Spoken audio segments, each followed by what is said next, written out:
沙瓦迪級個位又係介紹阿贊判濕師傅啦。呢度以下都係佢嘅刺符圖案，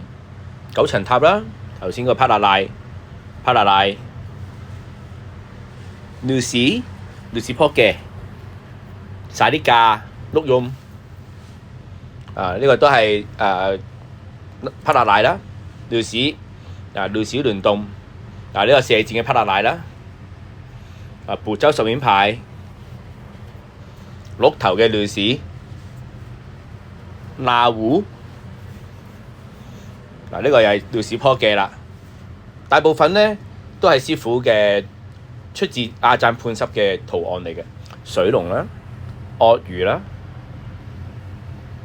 呢個野豬嚟嘅，刀槍不入，避險擋災難，士話你人緣貴人，去到邊度都有人幫你。大笨象呢個神嚟啊，愛情人緣去到邊度都有人幫你啊，扶持你嘅女士啊，呢個夏路曼啦後神嚟嘅，呢個攬糖。好，歡迎各位，如果大家睇啱啲咩嘅符咒，都可以 WhatsApp 我問我嘅詳細功效同埋價錢嘅。多謝各位，沙迪級、確管級。